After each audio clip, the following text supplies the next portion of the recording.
United States of America, and to the republic for which it stands, one nation, under God, indivisible, with liberty and justice for all.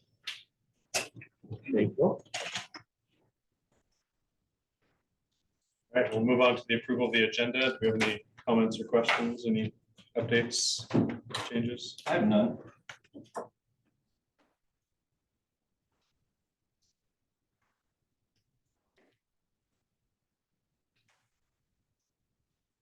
I'll entertain a motion to approve the agenda. I motion to approve the agenda. I'll second it. All in favor? Aye. Aye. Aye. All right. Mr. Peterson, delegations? No delegations this evening. So move on to the proposed consent agenda. Any comments or questions? Nothing new on here?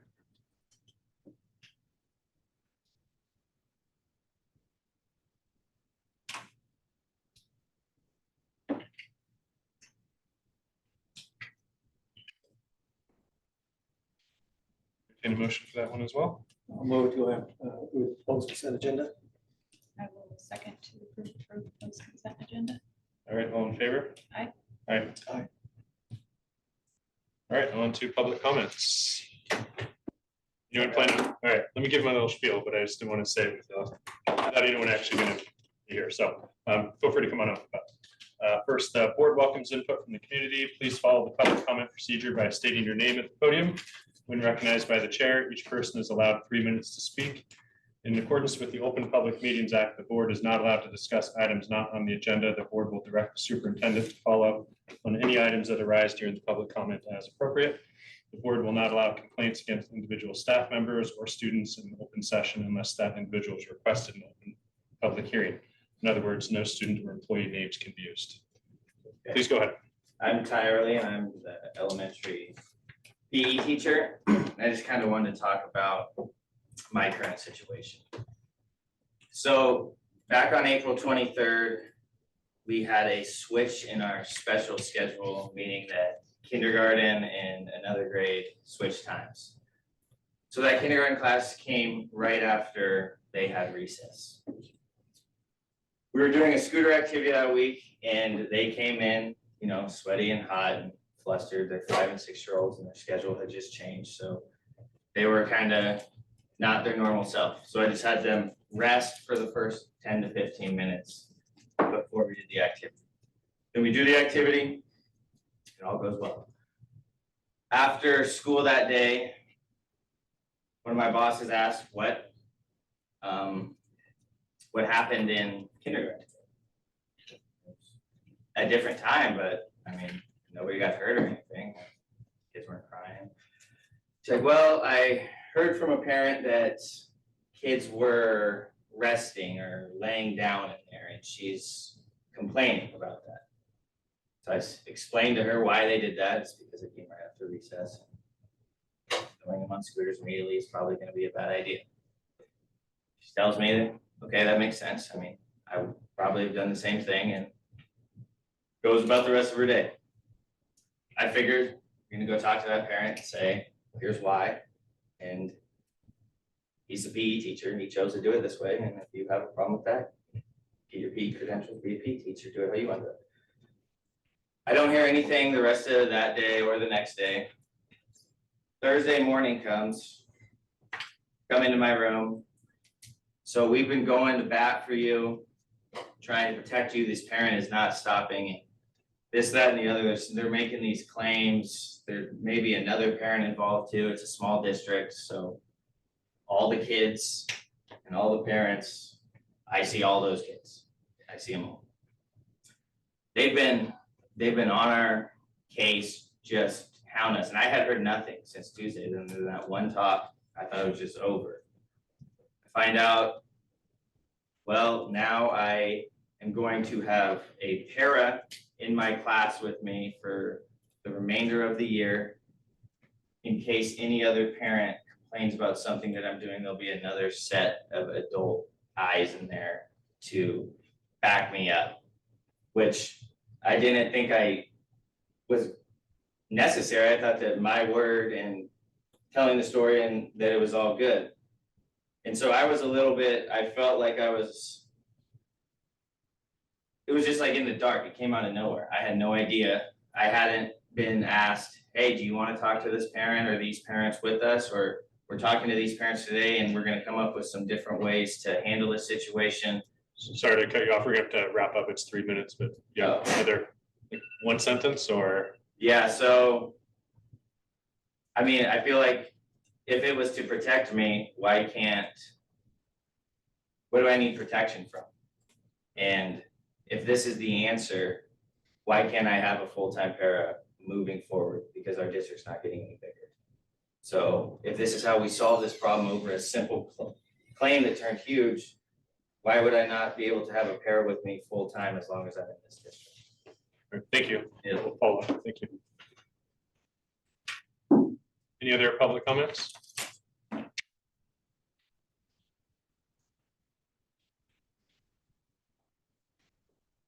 name's Ace Johnson. On record, I am one of the parents who complained about what Mr. Early just got done explaining. Want to clarify one point. My daughter did not say that they were meant to rest and relax for 10 minutes. They were meant to lay down, quiet, have their eyes closed, or else they didn't play scooters.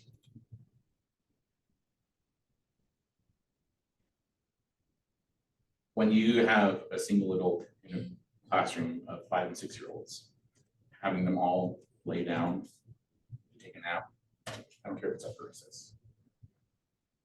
I don't care what time of day it is. That's inappropriate.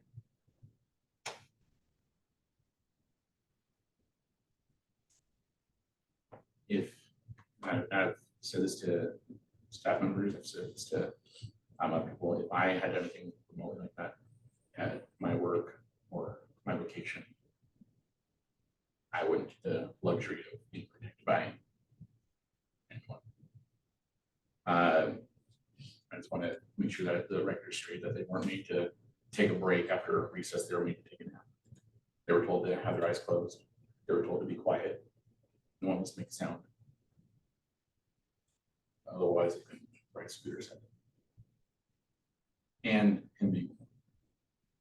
I was a parent who asked that there be someone else in the room with. I've been in part of youth programs through my church, and I've had training to be part of that.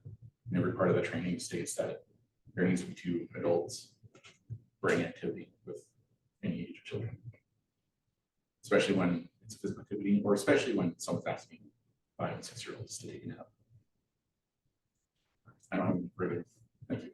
Thank you. Appreciate your time. Any other public comment? Any electronic? No? Okay. All right, we'll move on to director reports. Dirk here this evening? Mr. Hanson is currently enjoying a tennis tournament in Connell, and I say that very lightly. All right. All right, Bernardo. Good evening. Quickly run down my list of different programs and just give you just a quick update on how things are going. First and foremost, ECAP we remain fully enrolled, fully staffed, going well, loving it. We're in the process of state required program rating, so ECAP programs have to be rated every 3 years. So we're a year away from finishing our rating program, but we're supposed to, or we're required to record lessons. So teachers teach a lesson and we have to video record it and send it to the state. They evaluate it. And our first one came back and the scores were awesome. And our coach even said, she goes, it's pretty rare to have some of these high scores that you guys scored at the state level, because they will evaluate them at UW. So she was really, really happy with our reporting and instruction that's happening. So I just wanted to relay that to you, that we have awesome teachers and assistant teachers and staff just do a phenomenal job. And now it's being acknowledged by the state. So we're doing well. Last day of ECAP for students will be Friday the 31st. And then I'm working with district office and Mr. Craig on a summer project. I'm hoping to get another playground toy for our kiddos. So I get green lights all the way around and I'll start working on that. I included a picture. I don't know if the report was sent to you, but just in case you wanted to see what that's gonna look like, it's gonna be right next to our swings. Sorry, it's upside down. I can't. Yeah, but now I'm excited because it'd be awesome for the kids to have a little bit more to do outside. Our CERT program, we just finished our second indoor airsoft training in April, and then we'll be scheduling our range training here in June. So that's what's next there. With clock hours, 29th will be the last Wednesday for PLC early release clock hours. So if teacher attended every session this year, they have a potential of running up to 41 clock hours this year for PLCs. So that's going well. Currently, we have 32 students that are part of the McKinney Mental Homeless program that I help to oversee and support. We monitor and support as needed. 6 foster children, 2 of which with Mr. Crago's help, we're working with Kennewick. We transport them back and forth because they were moved back home, but there are kiddos. So we work with other districts to make sure that their education doesn't get interfered with while they're going through that transition.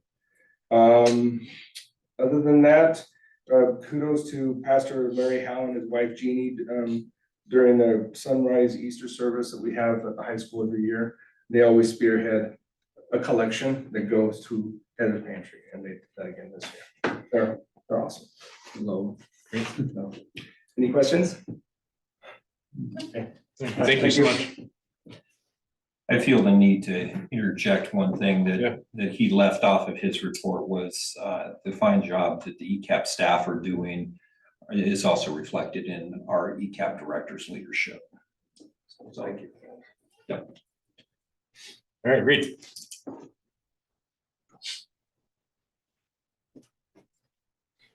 Good evening.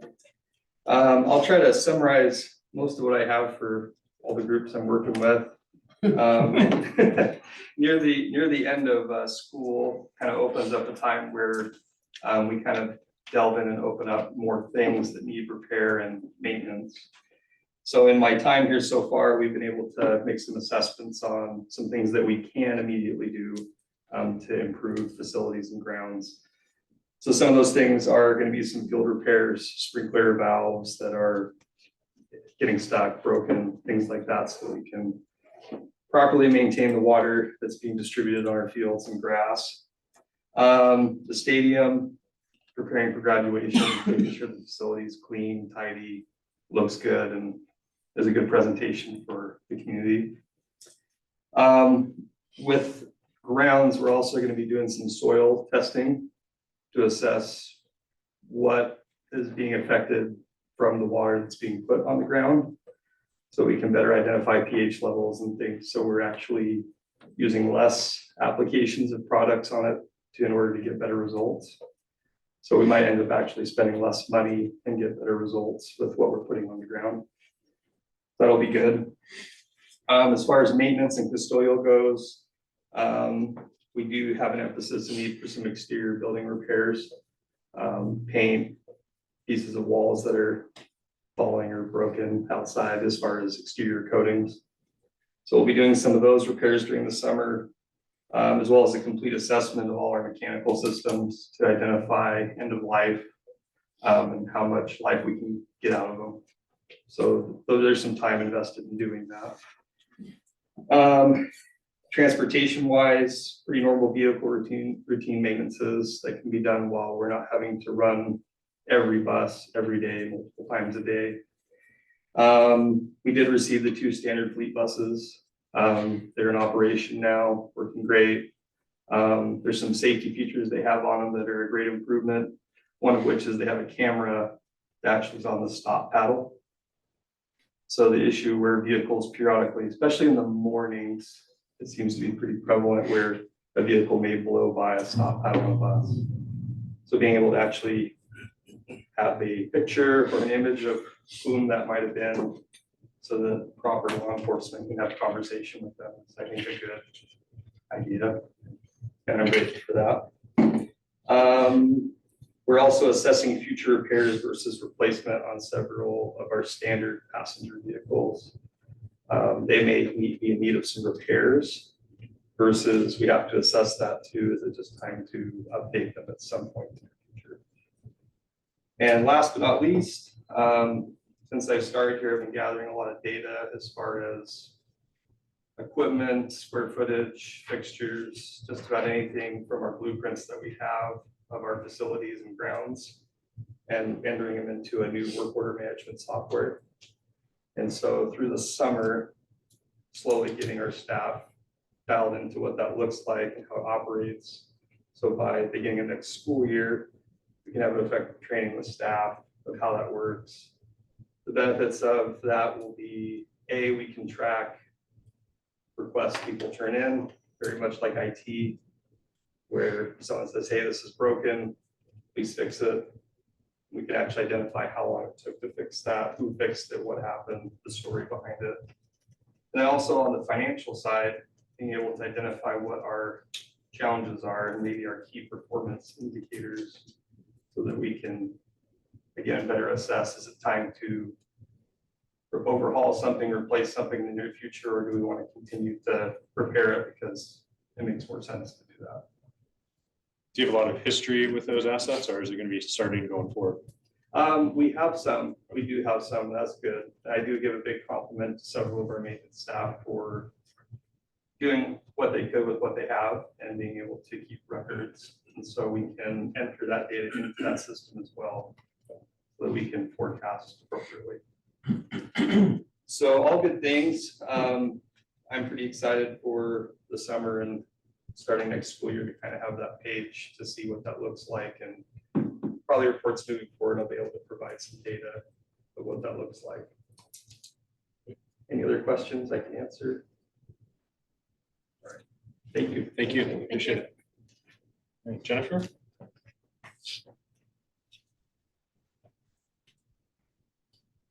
Hi. And an invitation to our barbecue. You're welcome. There, you're welcome. So the first one's an invitation to barbecue / field day. We're gonna set up like we used to, barbecue, hamburgers, little simpler than it used to be, but still fun for the kids. The kids get a little surprise during it. And then I'd like to invite you guys to help come and cook or volunteer or show your faces. Whatever you would like to do. Come and eat, whatever. The second page is, we just did a taste testing on Friday.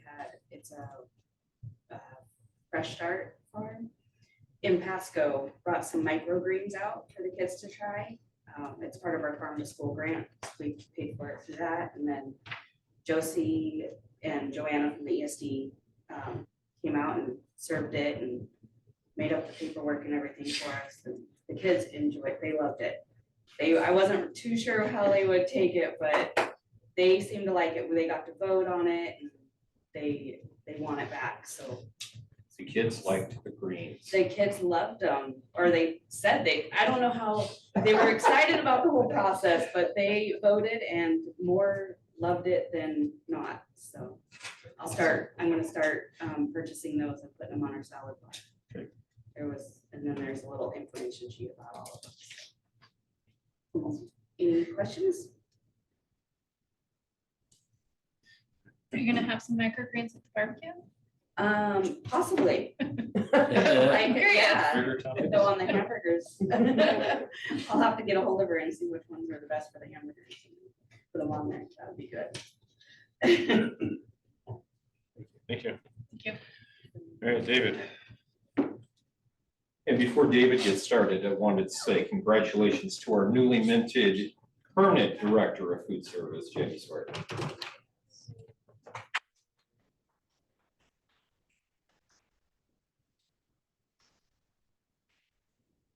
Thank you.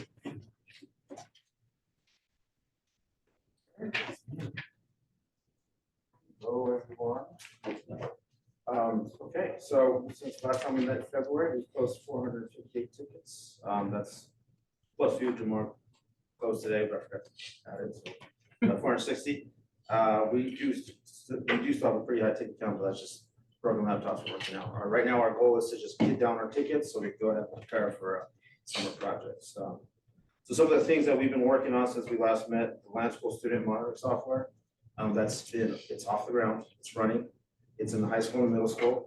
Right now, we have the pilot teachers, Mr. Walters, Ms. Brumbaugh, Ms. Biddle, and Ms. Bird. They're all utilizing it in their classrooms, and we get feedback. So we're also getting some great questions on what we're going to be looking at, as far as training them into next year. So good stuff. Two big things that are kind of coinciding with each other: the website. We're getting it transferred over to Parent Square as well as our mass communications. So I can't thank Emily and Molly Curtis enough. They work for the ESD 123, and they've been migrating a lot of data, and they've been working with Parent Square to go ahead and help us out with that stuff. So yeah, so we'll be looking at July for the website switch. For the actual, when you type in the website, it goes to our website. So we're on our mass communication system, Parent Square.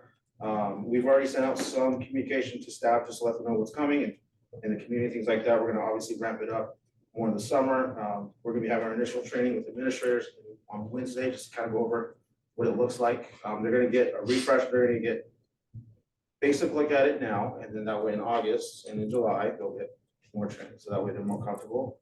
And with that, obviously in August, we'll be training staff. So and we're looking at an initial broadcast from Mr. Peterson saying welcome in the summer. So a few just miscellaneous things. We were having a lot of issues with our student monitoring software. We were talking about with my team, like we need to get someone on the ground, and Universe delivered. We had an email from Elijah Edwards. He's the son of Sandra and Darren Edwards. He's like, hey, I need something to do. Can you help me out? So he went ahead, and for about 2.5 months, he was in our library and then our sped conference room. Excuse me. And he was hands-on the laptops, getting them fixed, and all these little tweaks that we needed to do from our side, we couldn't do remotely. He's able to sit there for 4 hours at a time and just knock it out. So with that, I got him a certificate and a letter of recommendation. So he's a great kid. He's got a bright future. So it's really good. Mr. Crago was talking about his maintenance ticketing system. I've looked at it from our side. It's very robust, very awesome. I'm very excited for him. We finished our part of it, just migrating our users and stuff onto it. So yeah, very excited for that. And I was able to mount a TV in elementary school. My goal is to mount a television in every room before I leave here. So I'm about halfway there. So we'll see how it goes. So looking ahead right now, yeah, we're kind of just gearing up for summer. Obviously, like I said, we want to push down our tickets, but looking ahead, I kind of just parsed it out what we're building. The big one for the high school, we're talking to Mr. Henry. A lot of these student laptops, they have these little defects that the students are telling us about because they can live with. Their L button doesn't work sometimes and things like that. So what we're going to do is we're going to recall all of them this summer. We're going to get them all repaired, fixed, make sure the policies are working as far as rules and things like that. And then I hand them back out at the end of at the beginning of the school year. Middle school is pretty much part of the course. We're just gonna make sure we get their cows on point and make sure their staff laptops are any defects and things like that. We'll clean up. Elementary school, the big things, they have a lot of cows, which are the computer parts. They tend to jumble up, I guess, for lack of a better term. So we're gonna go ahead and make sure the right laptops from the right cows and make sure they're all updated and working. A big thing though, for sure, is going to be the food service. I know they've been having some issues with the networking. I want to make sure Jenny's squared away so that way she doesn't have any kids. She's been dealing with a little bit of lag, but I've been talking to Mr. Crago. We're going to be getting her hard life so real fast. District-wide, Mr. Peterson's kind of spearheading this AI process. So I will be somewhat of his co-pilot. Sorry. No, so we'll be enabling Microsoft Copilot, which is Microsoft's AI. We'll be looking at it. I've been working with it for quite a while now. And Mr. Peterson's working on it, and we're starting to come up with a game plan of how we can kind of just introduce it into the district to see how the teams can use it. I know the tech committee is going to be using it a lot next year with me. just so we can see what they need it for. And then with that, obviously, we'll be needing to write some policy updates, things like that. I'll be working with Mr. Peterson. Other than that, yeah, just some general IT maintenance. We gotta actually get in our server rooms, clean them out. I gotta do some operating system upgrades, which is gonna be, we will have at least one day of downtime, so I'll be working with the team just to see when they're all on vacation. And we'll do it there. And then, yeah, August trainings. The interesting part is the website, mass communication, land school student monitoring software, and the Smart Pass are all brand new systems. So there's a lot, we're moving in the right direction. I believe we're technologically moving forward. So, questions? What's the timing on that wood shop lab upgrade? Will it be done by the start of the school? What we're looking at is as soon as we are able to, as soon as we get the go ahead to make the purchase, the ordering takes about 3 weeks, give or take, from what we've done in the past. And as long as we have a clean image, what we'll do is it'll take about 2 weeks. So yes, short answer is we should have it done by late July. So, yeah. Great. Yeah. All right, thank you.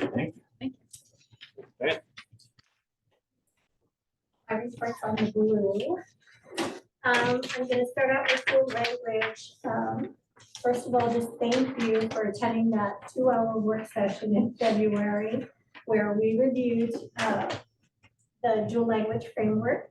I'm so excited that tonight is the night that it gets approved. Fingers crossed.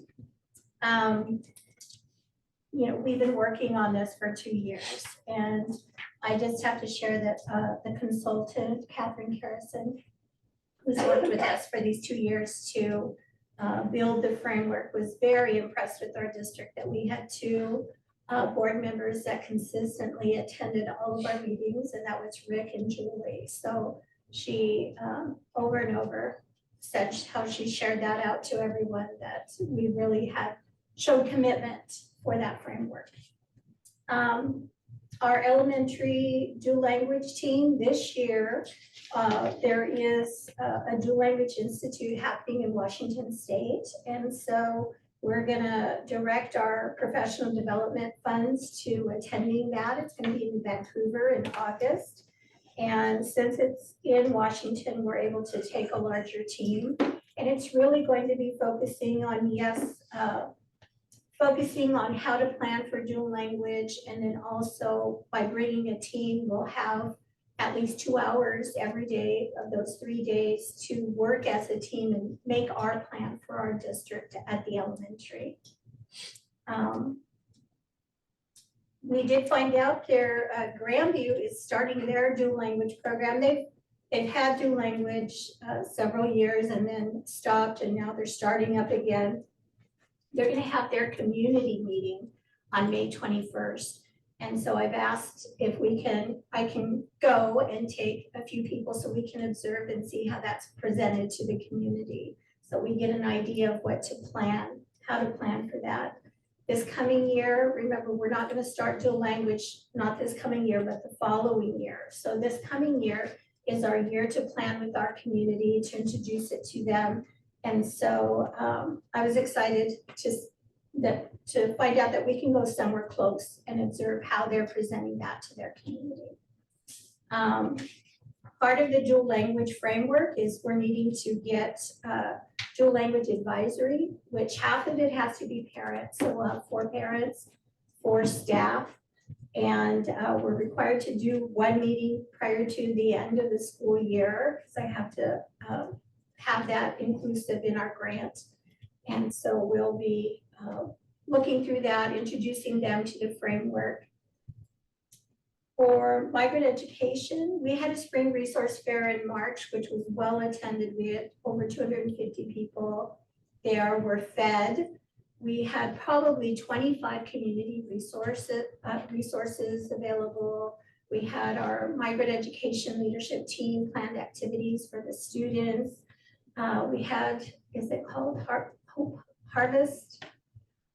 It's the big truck that comes and gives food out, free food out to people. Oh my gosh, there was everything under the sun provided to families and students. If their parents didn't come, they got to take things home. lots and lots of resources for our families. And then, of course, we also provided them with dinner that day. One of the things I think we can do better, there was a track meet that day. And by the time I found out there was a track meet, it would have been so great if it could have just been announced that after the track meet, those people could have gone and benefited from the food giveaway and the resources that were there. So next time we'll work to at least make an announcement. So I think there was a softball game too. At least anybody that's around can access that. We're going to be doing a migrant graduation celebration on May 30th. We're going to have 21 migrant students graduating. And so we're preparing for that celebration. It's going to be from 5:30 to 7:30. So if you're available, please join us. And I can also send out an invite, calendar invite. That'd be great. We're just right now we're planning for next year. Yearly, we have an all-district migrant training that's required for the grant. And our ESD 123 staff comes and shares what migrant education is, what the migrant program is, how students qualify for the migrant program to all of our district staff on our first day that we return.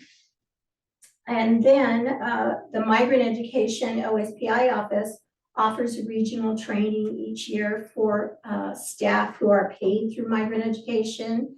And that's going to be in August on the 16th and 17th in Yakima. So for multilingual or bilingual ed, we just finished our testing, which is a state test. We tested about 350 of our students who qualify for bilingual education. The scores will be available soon. We're hoping next week. And with that comes a score report and a parent letter that we mail to all of the parents of students who participated in the testing. We also utilize those scores to support placement of our ELL students so that we can ensure that we're clustering them and they're leveled and that our ELL staff go into the classroom for push-in to support those students. If the teachers do not have an ELL endorsement, where we have quite a few teachers, especially in the elementary, that have obtained their ELL endorsement from the district. The district is paid for that. And so many of our students do not have to be pulled out or another teacher pushing in because the teacher, the general ed teacher, already has those skills. To support our teachers even more, we are working on rolling up GLAD training. And GLAD is Guided Language Acquisition Design. It's really elementary focused in that it shows teachers how to use language in charting, in chants, in small group activities. And there is a certification for that. And so it's 6 days.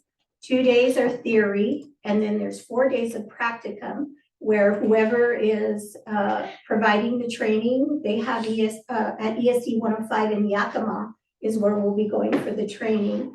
They're trained, it's based out of California.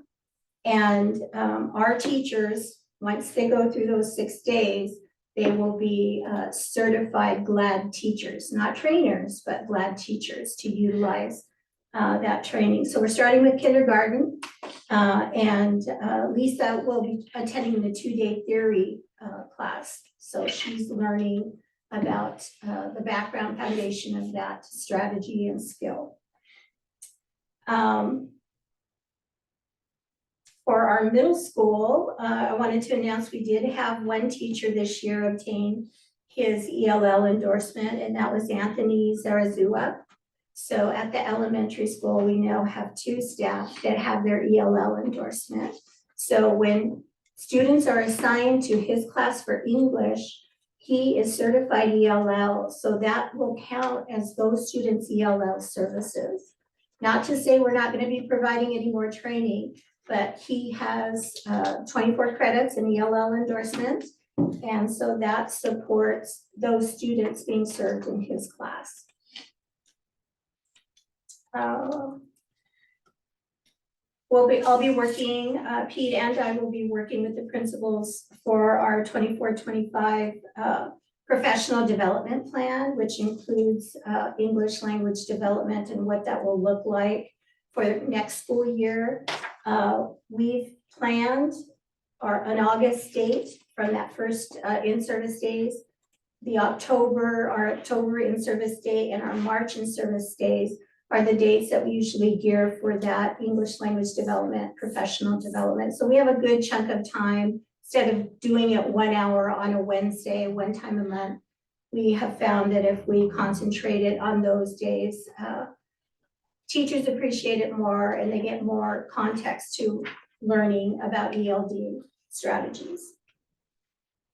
So any questions on the 3 things I've covered so far? Pretty thorough.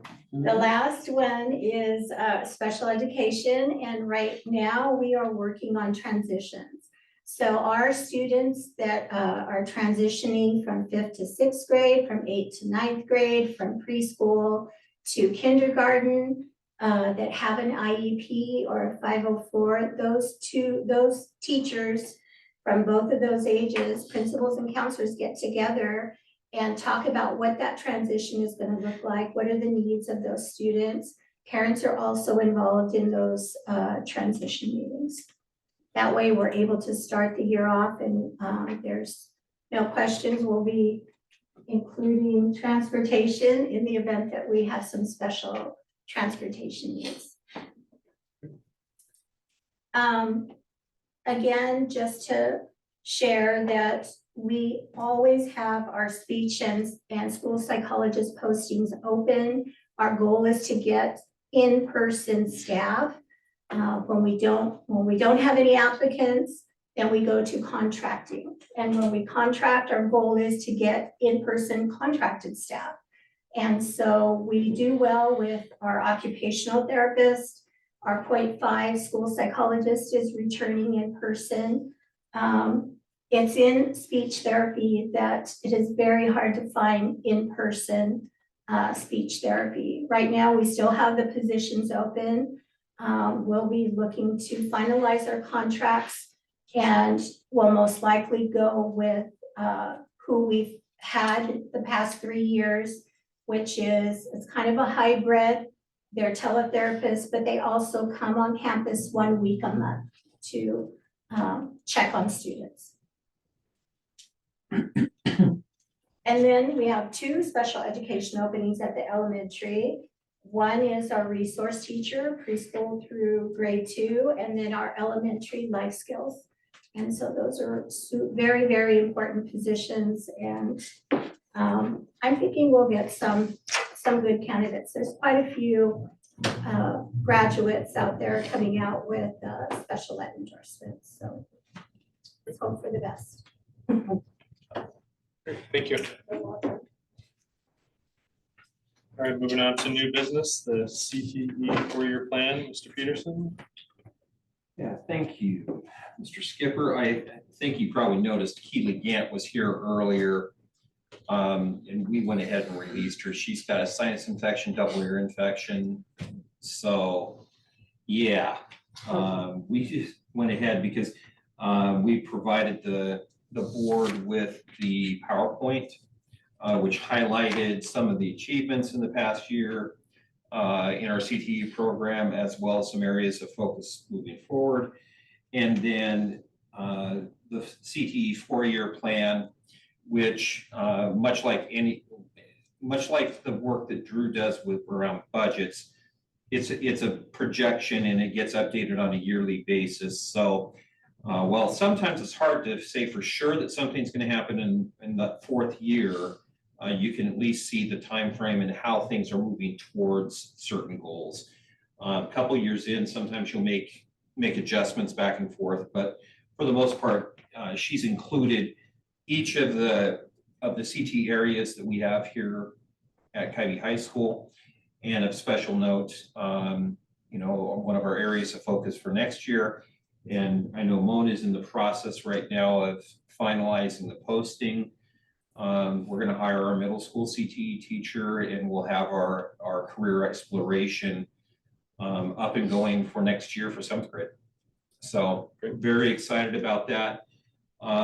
If you have any questions, I'll do my best to answer them, but I will also be speaking with Keely tomorrow. She said she would have a Zoom meeting with us, so I can get any clarification that you need. But other than that, I think it's a solid plan, and does focus on our areas that we want to focus on, as well as give us a good time frame for a lot of renewal of activities, as well as some certification renewals. All right. Any comments or questions?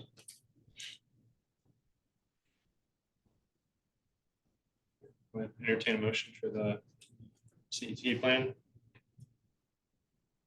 Move to approve the CTE year plan. All in favor? Aye. Aye. Aye. Aye. Now on to the dual language framework, Mr. Peterson.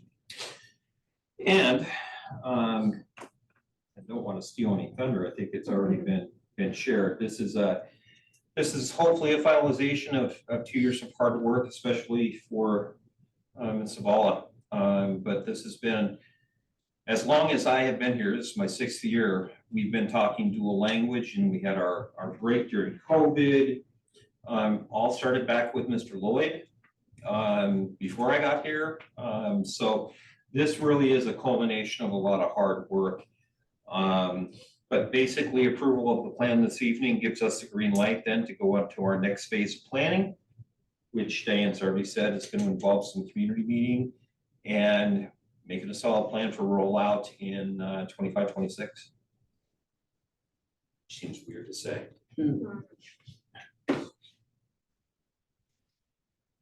Well, appreciate all the work that's gone into this, and yeah, we had a workshop back in February that was very informative. Any comments on the plan for the framework?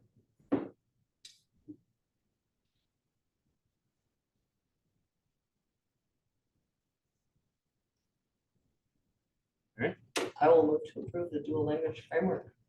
I will second the approval of the dual language framework. Right, all in favor? Aye. Aye. Aye. Aye.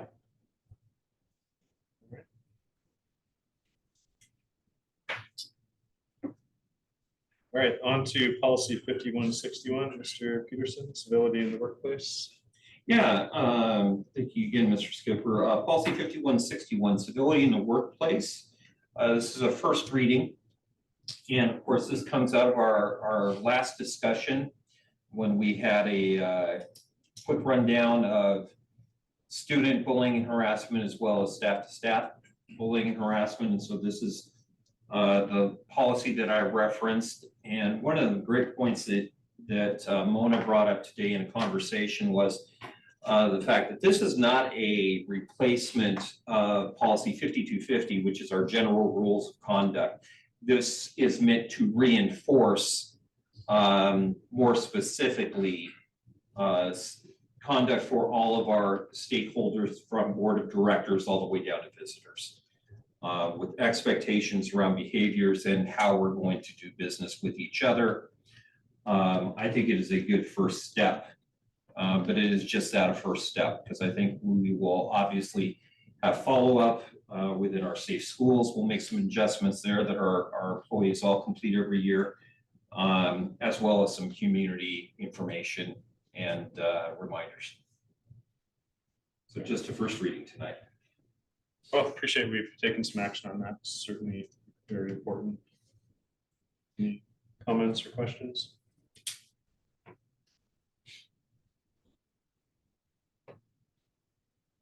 All right. We will then move on to item D, policy 6701 and 6701P, recess and physical activity. Mr. Peterson. Thank you. And this is the first in our line of when we updated our nutrition and wellness policy.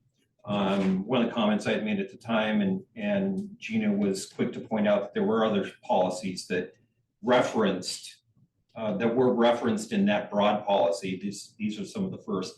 So when you look at policy 6701 and 6701P, what this is really doing is stressing the need for physical activity amongst our kids. It reinforces the state law that goes into effect next year, that we must have at least 30 minutes of directed recess, so recess that follows certain parameters. And it also dictates that no longer can recess be used as a disciplinary action. Meaning, if there's a problem in a classroom, we are not going to pull the kid out of recess as a discipline measure. And that's important because that, for a long time, has been a fairly low-hanging fruit on the totem pole as far as things that you go through, and that is no longer to be the case. And I mixed my metaphors with the totem pole and fruit thing, but I apologize. So anyway, these are all for effect in the 24-25, but we do have to have them in place before the first day. This will give us plenty of time to get training out, get our handbooks updated, and go forward. Yeah, well, I'm certainly, not to tip my hand, certainly in favor of this direction, but what's our current practice for recess time? Are we at 30 or are we below? No, we're above. Okay, good. Yeah. What is that number? 45. We're probably as high as just about anybody around. I think that's to our credit though, especially in our younger grades, because at least having 3 boys growing up, 45 minutes of activity time wasn't enough for my kids. They needed to get more. So as I see some of our neighboring districts continue to pair off 5 minutes, 10 minutes at a time of recess, I think they're going in the wrong direction. So this is reinforcing of our commitment to that, but also bringing us up to speed with the new laws for the new year. Was it worth considering up in that 30 then? This is the state law minimum requirement. Yeah. So I understand there's no reason we can't do better than the state. no, there never is. I would think for posterity's reasoning, we should keep it at 30 just in case. I can remember a time, for instance, when the new state assessment, and that was when I was just the vice principal at a high school. When those came out, they were such a massive change. Many elementaries decreased their amount of recess time to try and cope with that systemic change. Some have gone back to it. So my recommendation of the board would be, while yes, you are certainly able to do that, I would recommend you keep it at 30 so that you don't have to have that same discussion moving forward if something crazy happens. So I don't, Josh, you obviously have it in front of you. I don't have my computer tonight. Does it say minimum of Yes, 30? Okay, minimum of 30. perfect. Okay. But yeah, as long as everyone knows, we encourage more. Yes. So. And yeah, I also really appreciate the removal of withholding recess as a punishment, because like you said, that's obviously a go-to, and I recall that as when I was younger. Not that I was ever subjected to it. But Yeah. certainly there's positive benefits that, if there's some behavioral issues or anything like that, then a lot of that can be worked out on the playground, and just by getting that exercise load, as you mentioned, is so important. So, I agree with that. Great. Thank you. Okay, on to board comments. Go ahead. I think she was gonna say the I'm same sure thing. we I are. was invited, as well as Teddy, to Miss Ruby Davis's Mother's Day tea, and it was very pleasant to participate in that. It's been a long time since I've got to hang out with little kiddos and sit on the ground and have Capri Suns and cookies and get to see all their cool artwork, and it was very enjoyable. Well, unlike Gina, I get to do a lot of that in my job, but for the first time in my 8 years, almost 8 years on the board, I was able to get to Ruby's. She's invited me every year, and this is the first year it worked out, and I appreciate everybody being flexible with the agenda meeting so that I could go do that, because she has asked me every year, and so it was nice to be able to go, and it was, those kids have a lot of fun in her class. I'm sure they have fun in every class, but Ruby's was the only one I got to go to, so. But their little morning chants and their songs they sing and the things they made for their moms, their handprints, and I know Ruby I know what kind of work that takes, so. I appreciate Ruby putting in that effort as well as every other kindergarten teacher that did so, so. It was a lot of fun. It was a lot of fun to go and sit, and we got to share some time with a little boy whose mom couldn't make it that day, and it was fun to sit with him, and he was great. He was a lot of He fun. was a He sweetheart. was a great kid, so it was fun to listen to him and talk about his mom and those kinds of things. So I appreciate Ruby extending the invite to us. Yeah, me as well. It was great. Donuts for Dads is coming. All right, well, I'm Yeah. not one of those, but. I'm looking at Rick and Josh when I said that, so. I made the last two, and it is really fun. Unfortunately, I'm gonna be out of town, so I have to miss this year. And Dale, I think I've seen you there as well, so, yeah, that's always a fun. It sounds very similar. And so I want to note that last week, Rick and I were here for the open Q&A session, and want to really just extend an appreciation to all the community members that came out here to discuss two really important topics, which is bullying and then also cell phone usage in schools. So I think we had a really good conversation. And a special thank you to Rick for being here the entire time. I had to be a little late, but so that was, I think, very worthwhile conversation and very productive conversation. So I think we'll be hearing more about that soon. Yeah, and I think also I should reinforce the fact that while my community council meetings are not nearly as well attended, both of the board Q&As have been very well attended, and I want to commend the board for doing that and committing to a schedule that should allow us to keep doing that every 3 or 4 months. So you're using your powers for good. All right, well, with that, we'll move into executive session pursuant to RCW 42.30.110, performance of a public employee for 30 minutes with no business to follow. Thank you.